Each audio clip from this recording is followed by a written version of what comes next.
Welcome, everyone, to the Leading Together podcast, Insights for Delaware's Tomorrow. In each episode, we sit down with leaders from across the nation who graciously share their perspectives in ways that help advance First Aid Educate's mission, which is to build capacity, raise awareness, and really elevate school board leadership across our communities.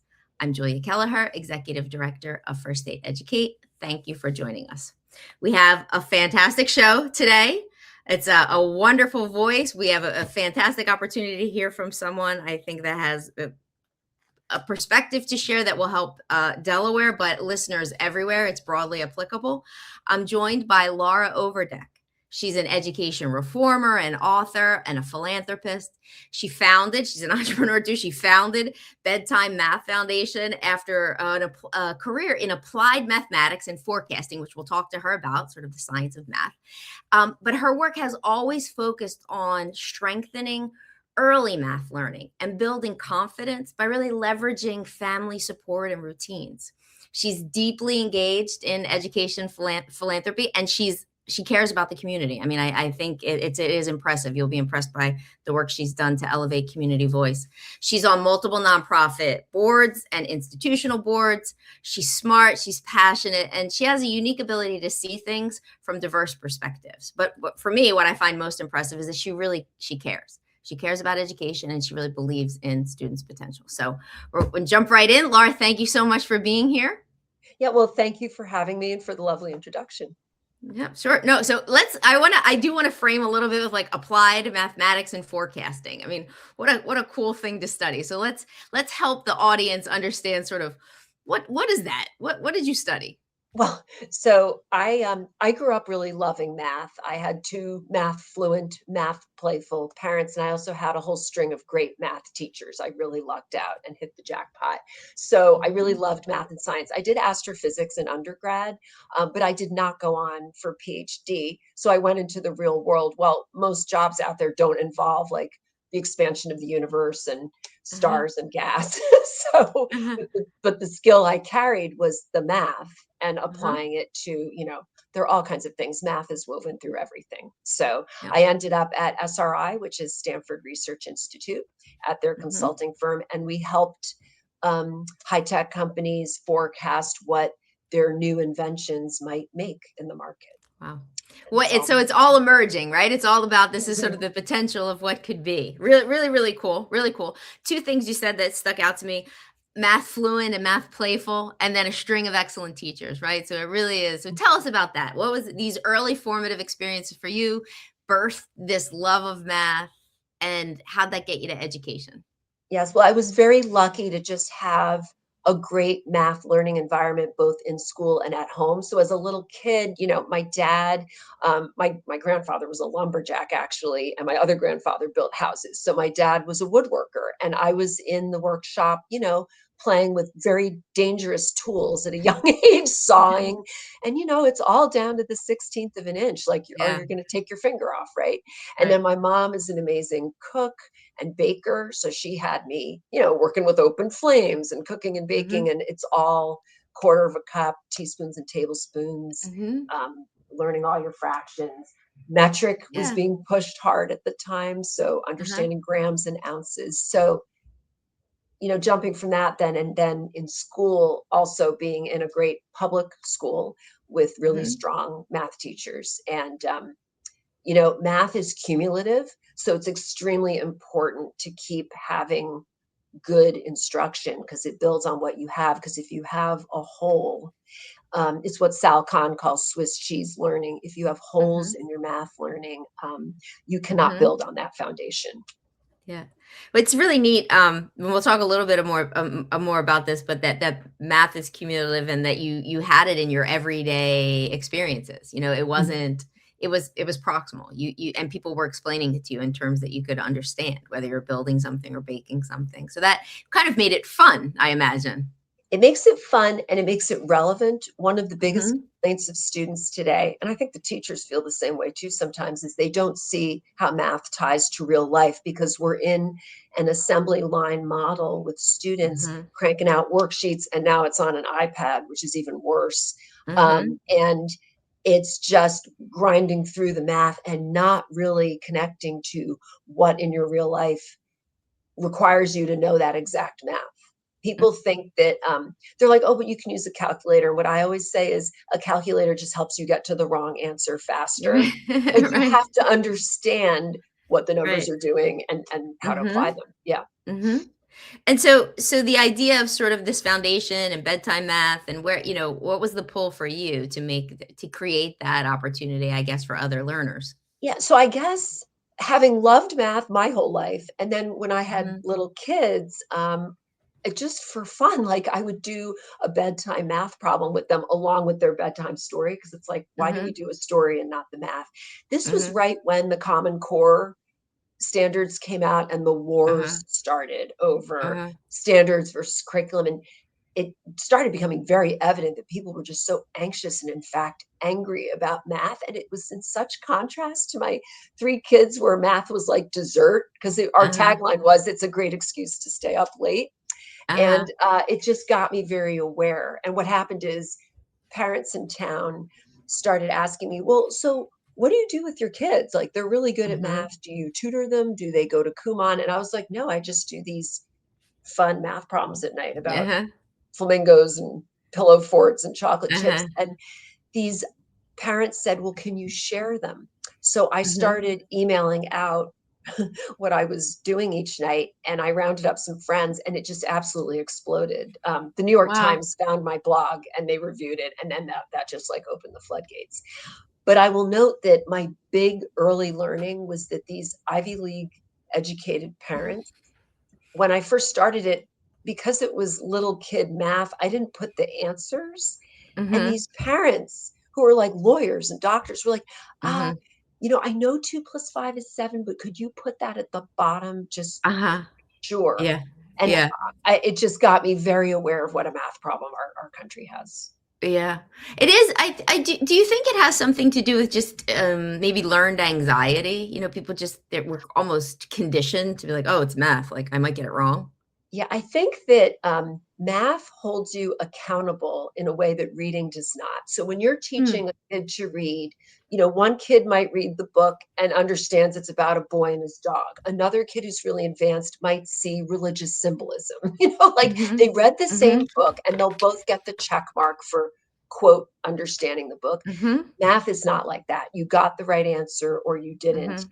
And so it just I think people emotionally have a harder time with that.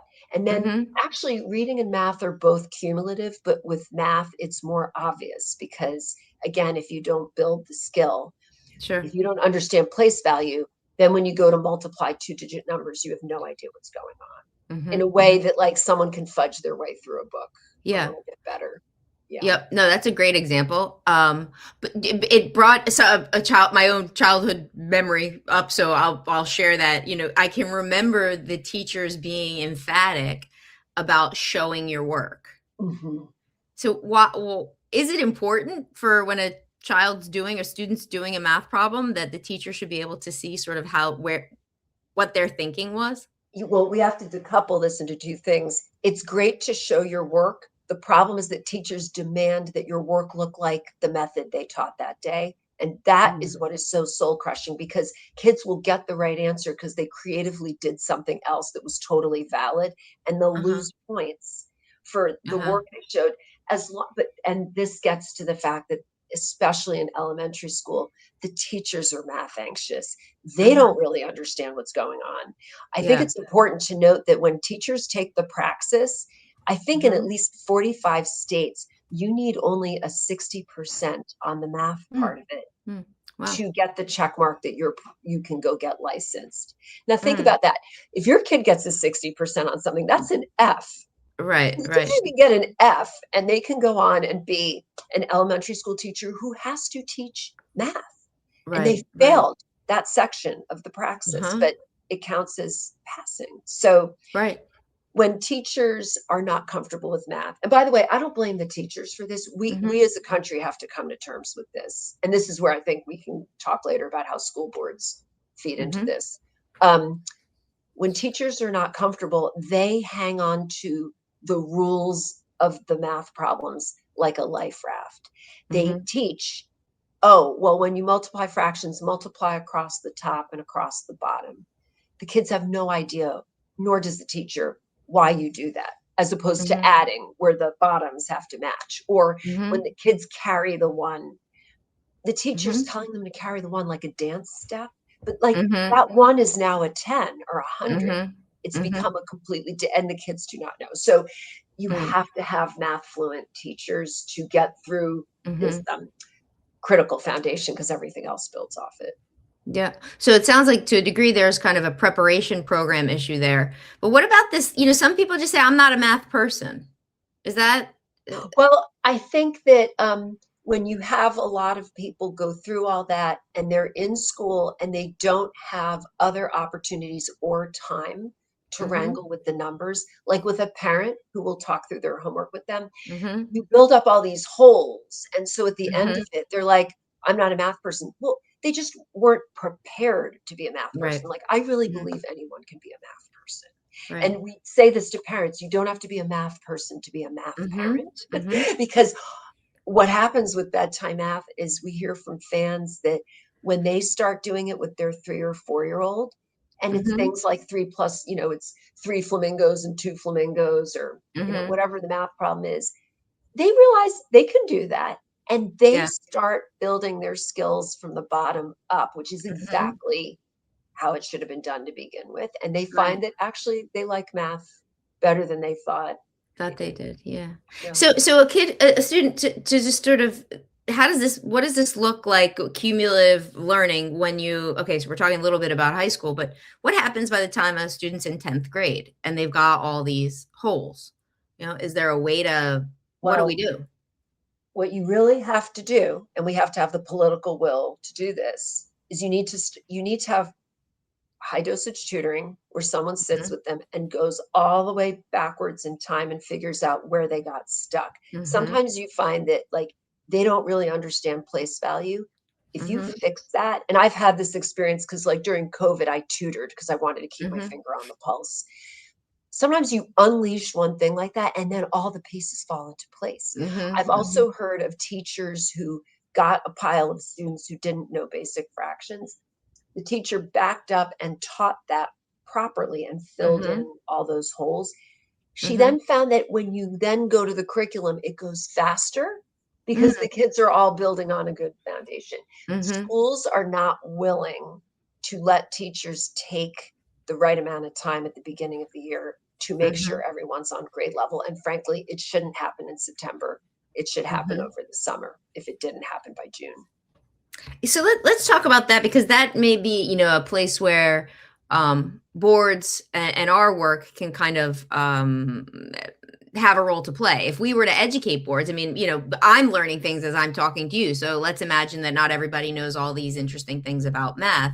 If boards had more understanding around the causes for some of these challenges or some of the solutions, you know, could they do what could they do to maybe help create a different environment?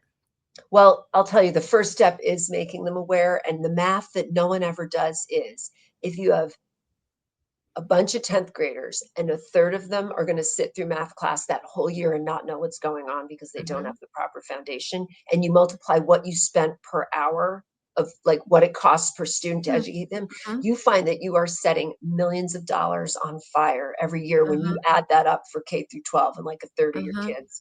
Because if you're mhm, behind in math, you do not understand what's going on in class. And by the way, mhm.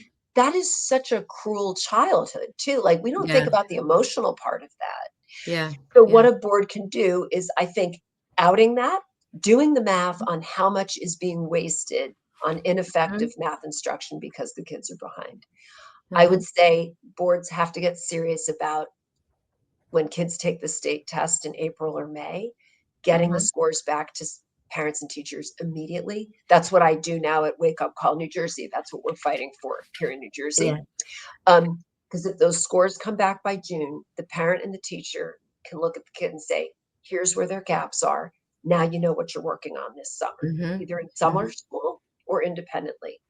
Yeah, Um, at the beginning of the year, teachers in September need to get all that information and actually be given the flexibility to act on that information. And if there Mhm. are a whole bunch of kids who are behind, something's got to be done after school. Like, we Mhm. can't keep letting these kids fall. And finally, I would say, and I just thought of this actually when preparing for this Yeah. conversation.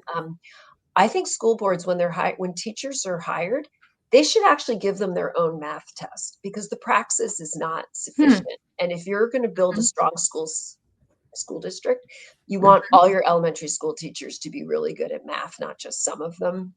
And Mhm. figure it out for yourself, whether your Yeah. teachers are qualified. And is there professional development that could be provided? Do districts have, are there good programs that support teachers if they didn't come with the preparation because nobody gave it to them? You know, that's such a great question. There's so many resources out there. For disclosure, I'm on the board of Khan Academy because I just believe that much in that product. If you're a teacher who's lost on something, you can get on Khan Academy or other things online and Mhm. teach yourself whatever you're Mhm. missing. And Uh-huh. Khan Academy does have data showing that teachers go on there, not just students, teachers. Mhm. And like, again, anybody can be a math person, and an adult who has Mhm. a high school and college diploma Mhm. should be able to go on there and make sure they've mastered up to 5th grade math so they can teach it. Mm. It's totally doable. I really fault the teacher prep programs because, from what I understand, a lot of the content is kind of fluffy, and in Mhm. turn, they should be making sure that their teachers have content knowledge Mhm. and skills before they go out into the world. And Yeah. that's a whole other conversation, but something's got to be done there too. Yeah, makes a lot of sense. Let's go back to something you mentioned earlier about getting the test results out. It's been a perennial problem with I don't know when No Child Left Behind happened and we started to give students tests. You'd take the test. This was I'm going back, but it was 2004. We'd Mhm, give the mhm. students the test in March. The year wasn't even over yet. We'd get the results back in September, and you're kind of just like, Right, there's what am I so supposed many to do things with this wrong. year now? Right. First of all, it should not be in March, it should be in May, because what happens is once the test is given, a lot of people check out. I mean, I'm in a really strong public school district here in New Jersey, and I would hear my kids talking about watching movies in class Mm, towards the end of the year. That is just inexcusable. I mean, if yeah, taxpayers knew that, yeah. why, like, and then the other problem is that geometry is seen as less important than all the numerical and the Mm, calculations, so the teachers leave geometry for the end and don't, and mm, there's not much geometry on these state tests. That is an enormous problem. I've talked to countless college engineering professors mm, who bemoan that kids are coming in and have no sense of spatial. And yeah. that reminds me of one more thing, which is when you learn math in a numerical and spatial way in parallel, it builds your brain. Stanford did a study where they took a bunch of 8-year-olds, watched them for 6 years, and then at age 14 looked to see who was good at math and who wasn't. Mhm, And mhm, then what along the way could have predicted that. And they found the biggest correlating factor was their brain scan from age mm, 8. The kids who ended up good at math at age 8 already had more connectivity between the spatial and enumeration parts of the brain, basically shapes and numbers, mm, geometry and mhm. algebra. Yeah, And when you teach kids on worksheets or on an iPad and they're never playing with numbers in their hands or seeing real diagrams mhm. of real life things and tying it in, Yeah. those connections don't get built. Mm, And then when we put tests out that don't skewer in on geometry and it gets skipped, then you're mhm. really ripping out like an important, you know, piece of the puzzle for learning math. Yeah, so I mean, I think what you're saying, correct me if I'm wrong, but it's a disservice to the child for their own development. Mhm. Let's forget about the standard, let's forget about the test. Let's just think about preparing an individual for life and That's right. helping them have a fully developed brain, right? Like there are certain things that Mhm. we should be doing just because it's good for the human. Yeah, and the thing is, the brain is plastic. There's been great research that adults can learn too. A new dog, an old dog can learn a new Uh-huh. trick. um, at any age, if you can get kids looking at math a new way, like getting back to your 10th graders who are Mhm. just years behind, which does happen. Right. What you want to do is actually bring them back to manipulatives, stuff Uh-huh. on the table, have them Yeah. build something. Mhm. That will start to, rebuild all those connections and give them a leg up. It's an interesting topic. It came up in a couple conversations. How devices have changed how learning happens, and in the previous conversation that I had was about students being able to hold a book and what's the experience of actually holding a book and how you can use your finger or you can mark the page. I mean, there are things that you can do with physical things that you can do, tactile things that you can do with a resource when you're engaged with it that I don't know enough to speak with, authority on it, but I know enough from my own experience with the device. It doesn't give me as many ways to create hooks for myself. Right. And that is a very real thing. I have seen articles about this from the past month, and I have not looked at the research myself and whether it's valid research, but they say that when you're reading, the GPS part of your brain, is it the Mhm, hippocampus, actually connects facts to where they were on the page. And when kids read by scrolling, they're mhm, losing all that. They're mm, completely mhm. erasing the ability of that part of the Yeah. brain to help with the reading. I think Mhm, with math, it's very similar. I mean, as an example, if you multiply two-digit numbers like 37 times 24, that mhm, means you need 20 37s and four 37s. But mhm. like the four 37s is actually four 30s and four sevens. You can Uh-huh, draw uh-huh, this, you can uh-huh, draw this uh-huh. array and Right. color in the pieces Yeah. as you're doing the math Mhm, and mhm. really see how numbers multiply out Yeah. fast. Like Mhm. that's just a basic obvious thing. And I don't see Right. that in Yeah. curricula. And Yeah. kids, the ninth and 10th graders who never learn that correctly, Yeah. stepping in with that could Mhm. make a huge difference. Right. It's interesting too because there is a big ray of light here or hope because once you show them that and at that point they're cognitively developed, they're in a different place than they were when they were in elementary school, so they might be able to receive the concept differently, right, or process it differently. But then you also kind of know when your number's wrong because you have a sense of how many they're supposed to be. Right. Right. Because when you Yeah. multiply 37 times 24, you know that you have at least 30 20. So already your I answer mean, is more than 600. Like exactly, that's exactly. and that is I saw a great study that said that people who are not math anxious are Hmm. people who are more likely to check their work thinking Huh, about it a different way. That interesting. when you feel you have only one way to get to the answer, Yeah. it's very Uh-huh. nerve-wracking. So Yeah. back to your point of like, why do people think they're not a math person? Hmm. That is Yeah. definitely a piece of it. Yeah. This is also fascinating. So I want to go back to the boards and I want to touch on something, bring back something you said. What are we doing in the summer? So what should we be doing in the summer? What's good summer programming look like and how can boards help districts go in that direction? Yeah. Well, I think that summer school has a real taint. There's a real emotional problem here, a marketing problem that has to be gotten Mm-hmm. over. Maybe summer school needs a new name. I think also a lot of kids are behind. If you make the program much bigger and take more kids, it's less of a Hmm. stigma to go. Yeah. Right, right. Um, and it takes money. It also requires hiring teachers. And again, like some teachers teach and they are just happy to have the summer off. It's really tough. You're going to have a smaller pool of people Yeah. who are willing to work in the Yep. summer because their kids Uh-huh. are home from school. And so there's like Hmm. a labor supply problem and Hmm. space and money. So you've got all that. And then you've got the hurdle But of once we check all of those, but see, this is what I mean by it's actually the political will.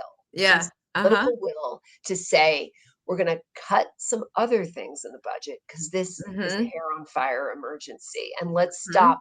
Like maybe don't build that rock climbing wall this year and put the Yeah, money into making sure because sure. this gets back to you've got to add up how much money you're setting on fire every day, Hmm. Hmm. running math at kids who cannot understand it. Yeah. Yep. Okay, so summer school, so they set it up and then destigmatize it, figure out what to invest in it, It should make be like it camp. It should be yeah, fun. outside a Mhm. lot. They should Yeah. be really using their hands. I mean, In our math Mhm. club, we had an activity that we couldn't keep because it involved running relay races with measuring cups of water. Oh, And, you added up the third and the quarter, and you had to, like, run back and forth and get the total uh-huh, to be, 1 and uh-huh, a third cups or whatever. uh-huh. Like, you can actually do that in the summer, and that's Right. making the fractions so real. There's a huge Yeah. opportunity. I think hopscotch is a great way to teach just math facts, multiplication Uh-huh. facts. You can do that. So, like, again, it takes some energy. We've got to have Sure. the political will and the creativity to Uh-huh. make it where kids are jealous. They want to go Right. to If they summer wanna go. Right. at their school. Right. Yeah. So if boards were to do one thing that, at boards anywhere, Jersey, Delaware, what could they do? What would be a great thing to see a board prioritized math and, this is the tipping point? I think it all starts with the board telling parents your state test scores are coming back and you must look at them. And if your kid Mhm, has A's but failed this test, the mhm, test is correct, not your report card. One mhm, of the biggest problems is that parents, well, first of all, we have massive grade inflation.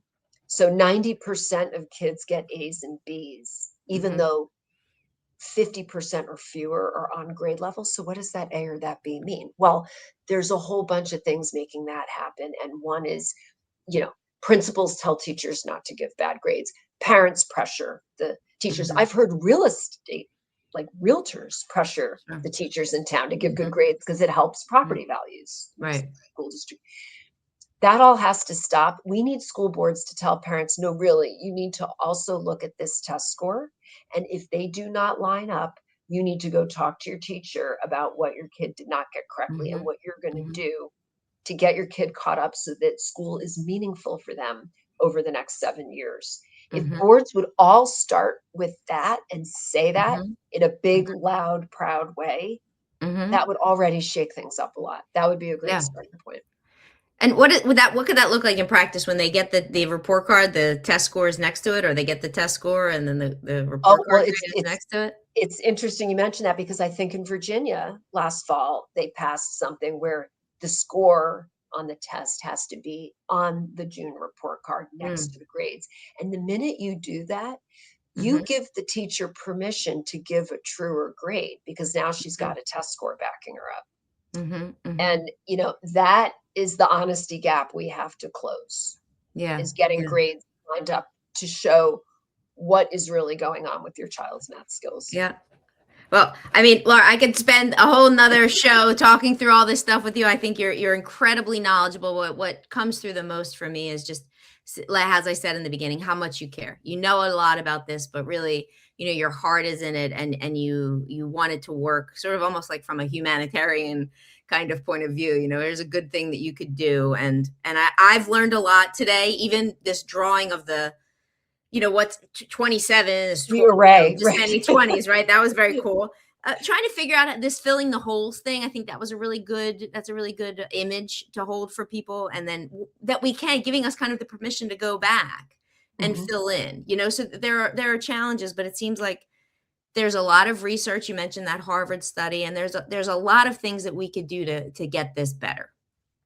Absolutely, and I really Yeah. appreciate that you are holding and hosting discussions like this because we have to get the word out that we should not give hope on these kids. These things are doable. We have Yes. to have the political will and the creativity to set aside the time and the money to fix the Yeah. problem. It is doable, but it's a heavy lift. Yeah. I'm with you 1,000%. I hope you can come back. Yes, well, thank you so much. Sure. And to our listeners, thanks for joining us. We hope to see you next time. If you're looking for resources, check out our Knowledge Hub. See you soon.